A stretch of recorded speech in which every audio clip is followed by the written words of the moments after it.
مساكم سعيد جميع متابعين وقراء موقع هي. اليوم رح أحكي عن وجبة الإفطار الرمضاني ومكوناتها الصحية كرمال نحن نتجنب زيادة الوزن، وكرمال نحن أكيد نكون عم ناخد كل المغذيات الصحية يلي جسمنا أكيد بيحتاجها بعد ساعات طويلة من الصيام.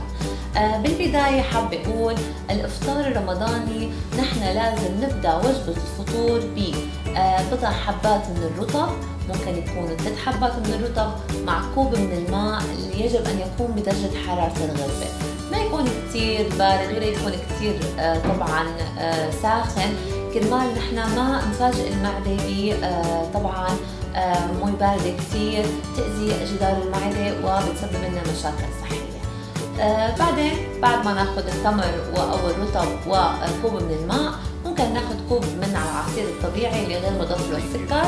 وبعد منها نحن لازم تكون وجبتنا الرمضانية على هذا الشكل تماما. لازم يكون مكونات المثالية لوجبة الفطور هي صحننا يكون بقلبه طبعا الحبوب، او حتى ممكن تكون عندنا نشويات صحية مثل عندنا الكينوا، الرز الاسمر، البرغل، الفريكة، الرز اللي بيكون لونه بنفسجي اسمه الوايلد رايز كتير غني بالمضادات الأكسدة، أو ممكن يكون قطعة خبز من القمحة الكاملة، بالإضافة طبعا لمقدار جيد جدا من الخضروات مثل ممكن تكون فاصوليا، بامية، أو صحن كبير من السلطة، وجنب منه القليل من البروتينات مثل قطعة لحمة أو السمك أو الدجاج اللي هي بتكون قليلة الدهون وغنية بالبروتينات اللي حتمتنا بالطاقة والقوة. وما ننسى طبعا بعد الفطور بساعتين قطعة من الفاكهة، ومع الفطور ممكن ناخد طبعا نحن مصدر من مصادر الكالسيوم كرمال نحن نقوي جسمنا. نحن لازم نتجنب برمضان المقالي مثل السمبوسك، الكبة، نتناول ممكن ناخد صحن متوسط من الفول أو الحمص على شكل سلطة.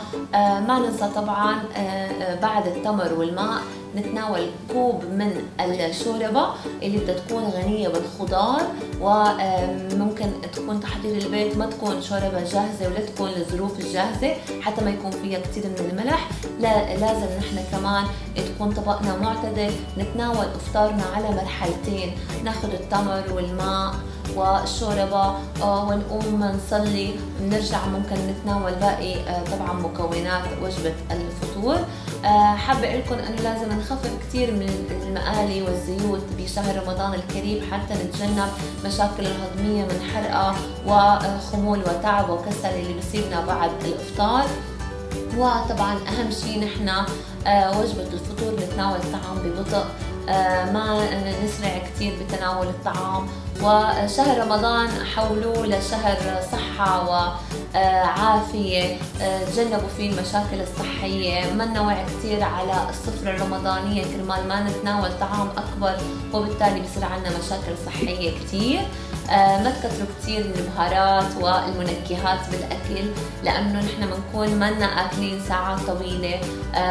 أول ما نتناول الأكل بيكون غني جدا بالبهارات والمنكهات ممكن يصيبنا مشاكل صحية. كل عام وأنتم بخير، وألقاكم بنصائح أخرى بإذن الله.